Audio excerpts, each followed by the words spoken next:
Hello students, this is Pavan Vijayavargiya again trying to give you some concept for the motion upon an inclined plane. Motion, we are studying one-dimensional motion, and we had studied motion under the gravity when an object is falling from some height or it is thrown in vertically upward direction. This time we are taking one-dimensional motion on an inclined plane, whether it is allowed to slip over inclined plane or it has been projected along the inclined plane. Here we will take acceleration of the body along its direction of motion to be a component of acceleration due to gravity. In some cases, we may be asked to solve such problems in which a particle is sliding from an inclined plane from up the incline to down the incline, and it may also occur that we have been asked for a particle moving along a groove on inclined plane, which is shown here. In this case, I have shown you that along this groove, if particle moves, then its acceleration is g sin theta cos alpha, where alpha is the angle of groove made by the line of greatest slope. In some other cases also, we will be using the concepts of one-dimensional motion to solve these parameters. First of all, I would like to introduce you some informations about inclined plane. I know you all may know this, but I am explaining this fact to you so that if any of you doesn't know this, then we may remove some confusions regarding this inclined plane. Some terminology which I will use further in solving these type of problems. I would also like to give some detail about that. Any plane which is inclined to the horizontal at a definite angle is said to be an inclined plane, and the corresponding angle of inclination is theta, which I have shown here. If we draw a line along the incline Pn, this line Pn makes the same angle with this line Mn is base of the inclined plane forms with this side BC. So this is the angle of inclination here, which I have showed here as theta. This line Pm is perpendicular to the base, or we can say it is vertical. Here the line Pn is said to be the line of greatest slope, because on this incline slope can never be more than slope of this line. If we conclude this angle in form of the length Pn and height Pm, then we can easily say that sin theta is equal to Pm, length of line Pm, divided by the length of line Pn. Here Pn is the height of point P from the ground, so I have taken it to be h, and the line Pn, which is the line of greatest slope, it is, I am taking L. So sin theta here is equal to h upon L. The inclination is often referred to as h in L. It implies that a h in L inclination is such that there is rise of h units for every L unit distance travelled along the plane. Here this is the height h, which particle rises in travelling this distance L up the incline. Now we are talking about acceleration of particle in various cases. Just consider about the motion along the line of greatest slope. This is the acceleration due to gravity acting on the particle which is moving on this inclined plane. So I am writing here, this is acceleration due to gravity g vertically downward. If we resolve this acceleration vector in two mutually perpendicular directions, one is along the inclined plane and other is perpendicular to this inclined plane, then we get g sin alpha along the incline and g cos alpha perpendicular to the incline. If angle of inclination of this inclined plane on which particle is moving is alpha. If this angle is alpha, then this angle will also be alpha. We use a simple geometry. Here the component g cos alpha being perpendicular to the direction of motion does not contribute towards accelerating the object. So, effective acceleration of this particle moving along the line of greatest slope is g sin alpha, which is along the line C to A. If we talk about the motion of a particle along a groove which is made on this incline along the line other than line of greatest slope, just see how we will decide that the acceleration of particle in that groove is how much.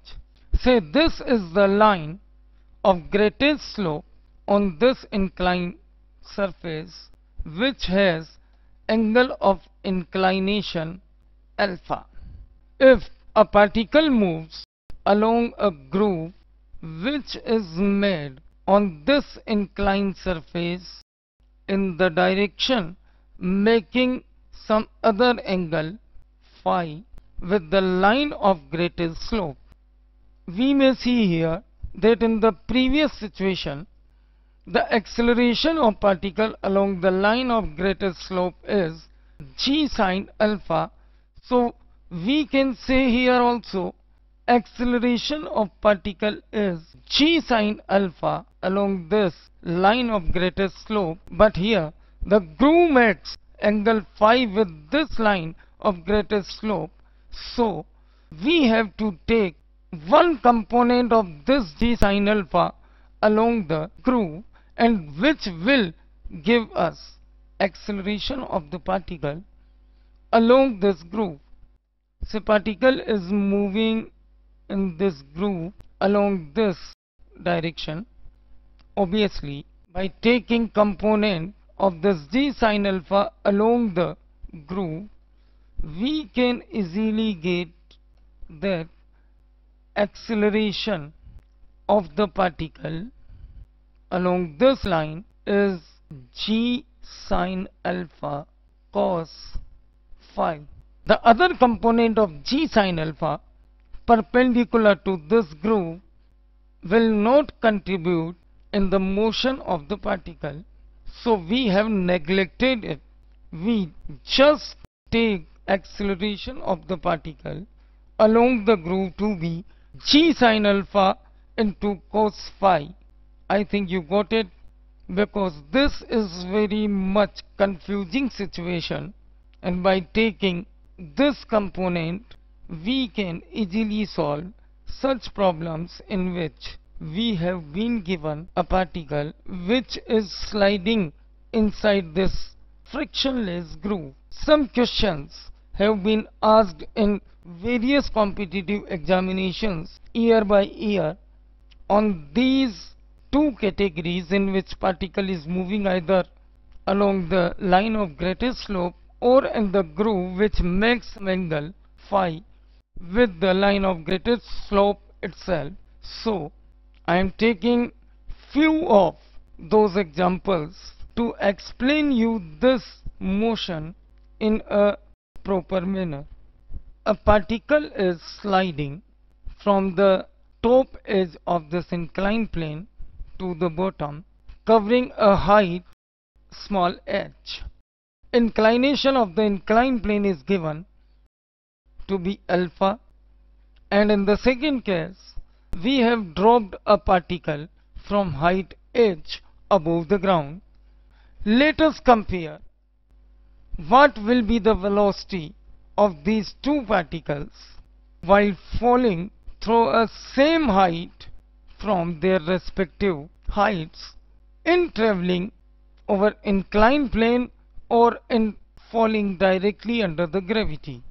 You all must know the equation of kinematics, third equation, which is v square equal to u square plus twice as. If we talk about the case 1 where a particle is sliding downward, we know that down the incline acceleration of this particle is g sine alpha.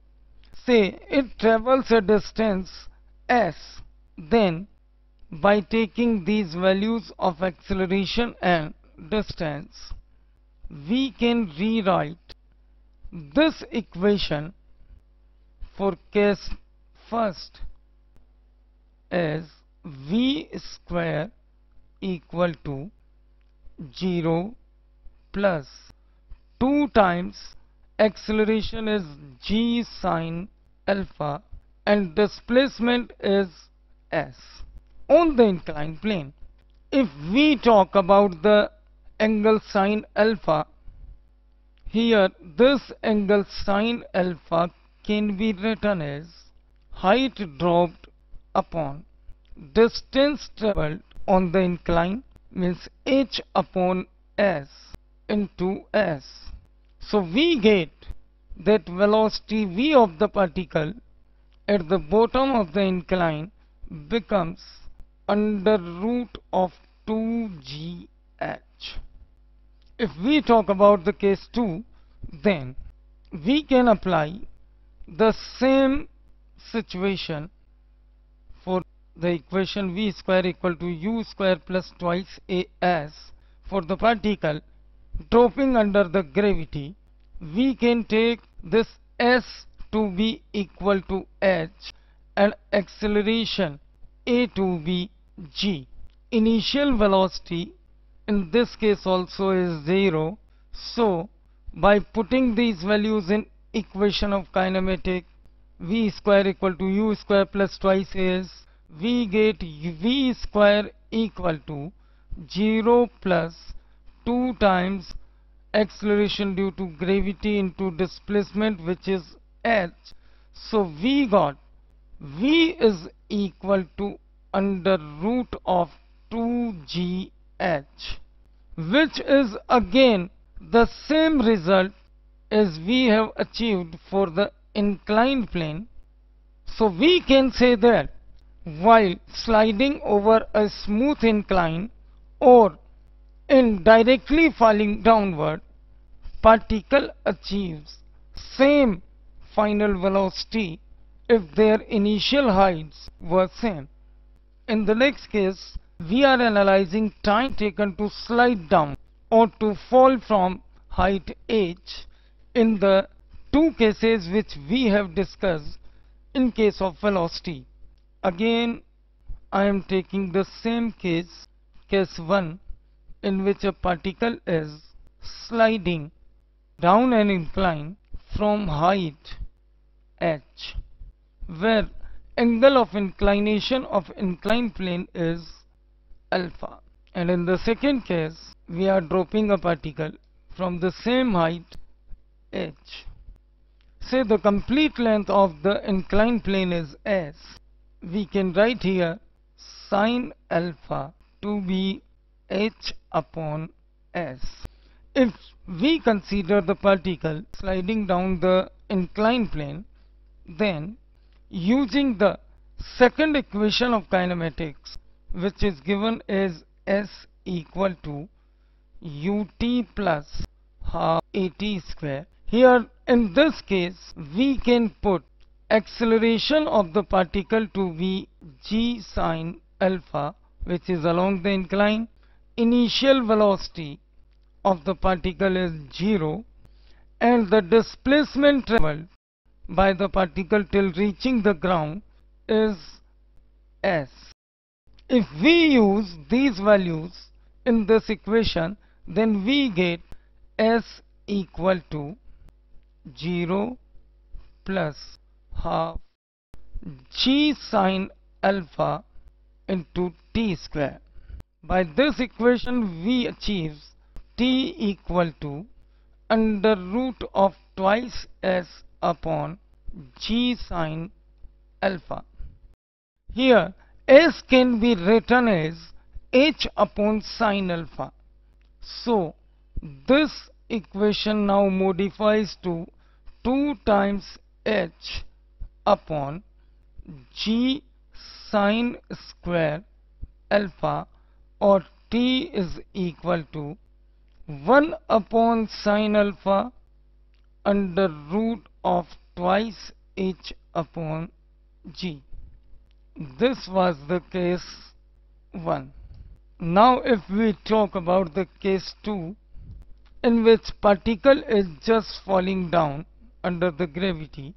In this case, by using the same equation, s equal to ut plus half at square, we can write displacement s to be h, initial velocity u to be 0, and acceleration to be g, vertically downward.